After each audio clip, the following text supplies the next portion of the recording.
আমাদের এই লেসনে আমরা শিখব যে অ্যাডোবি প্রিমিয়ার প্রো ওপেন করে কিভাবে আপনারা কাজ শুরু করবেন। তো চলুন অ্যাডোবি প্রিমিয়ার প্রো ওপেন করা যাক। আমি ইউজ করছি অ্যাডোবি প্রিমিয়ার প্রো 2015। আপনারা চাইলে 2017 ইউজ করতে পারেন, কারণ 2017 এবং 2015 মধ্যে অনেকটাই মিল পাবেন। শুধু CS6 যারা ইউজ করছেন এখনও, তাদের সাথে হয়তো খুব বেশি মিল পাবেন না, কিন্তু মিল পাবেন। তো আমি রিকমেন্ড করবো যে অ্যাডোবির সফটওয়্যার বা যে কোনো সফটওয়্যার হোক, আপগ্রেড ভার্সন ইউজ করাটাই better. Adobe Premiere Pro open হওয়ার পর আমরা যে ওয়েলকাম স্ক্রিনটি দেখতে পাচ্ছি, এখানেও দেখুন যে নিউ এর মধ্যে প্রজেক্ট এবং ওপেন রিসেন্ট কিছু অপশন আছে। যে এখানে হচ্ছে যে নিউ হচ্ছে যে আমরা যদি নতুন কোনো প্রজেক্ট নিয়ে কাজ করতে চাই, যে নতুন একটি কাজ শুরু করব, তাহলে নিউ এর প্রজেক্টে ক্লিক করব এবং ওপেন রিসেন্টে যে অপশনগুলো দেখতে পাচ্ছি, এটি হচ্ছে আমার আগের যেই কাজ করা, মানে আমি লাস্ট যেই কাজগুলো করেছি অ্যাডোবি প্রিমিয়ার প্রো দিয়ে, সেই প্রজেক্ট ফাইলগুলো এখানে দেখাচ্ছে। আমি যদি ক্লিক করি তাহলে আমার আগের যে প্রজেক্ট ফাইলগুলো আছে সেগুলো ওপেন হবে এবং পুনরায় আমি সেখান থেকেই কাজ করতে পারবো। তো আমি যেহেতু নতুন করে একটি কাজ দেখাবো আপনাদের, সো নতুন একটি প্রজেক্ট আমি ক্লিক করতেছি এবং নতুন কাজ শুরু করব।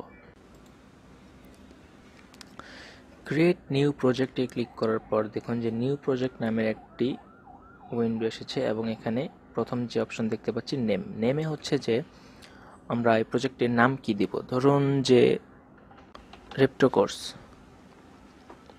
এই প্রজেক্টটি নিয়ে আমরা যে কাজটি করব, এই প্রজেক্টটি আমরা কোথায় রাখবো, কোন ফোল্ডারে রাখবো আমার কম্পিউটারের, সেই লোকেশনটি এখানে দেখিয়ে দিতে হবে। তো আমরা ব্রাউজে ক্লিক করব এবং আমার কম্পিউটারের যেই ফোল্ডারগুলো আছে আমার ইচ্ছা মতো আমি একটি জায়গায় রাখবো।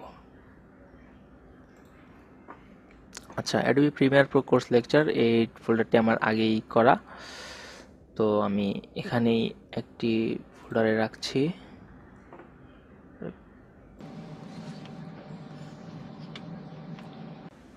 আচ্ছা, সিলেক্ট ফোল্ডার।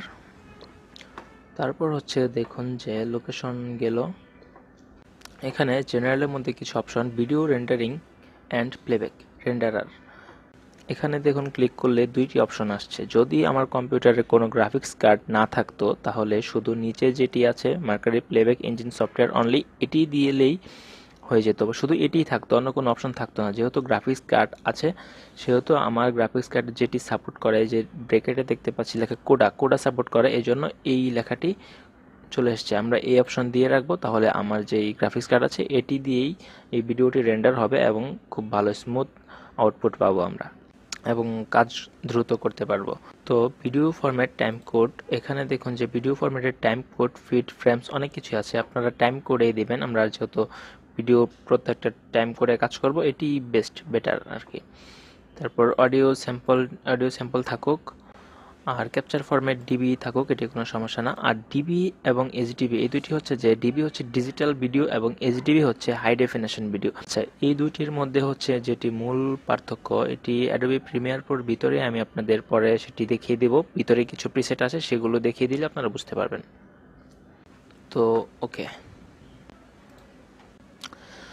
করার পর আমরা অ্যাডোবি প্রিমিয়ার প্রোর মূল ইন্টারফেসে চলে এসেছি, যেখানে আমরা একটি প্রজেক্ট নিয়ে কাজ শুরু করব। তো পরবর্তী লেসন দেখতে সঙ্গে থাকুন। ধন্যবাদ।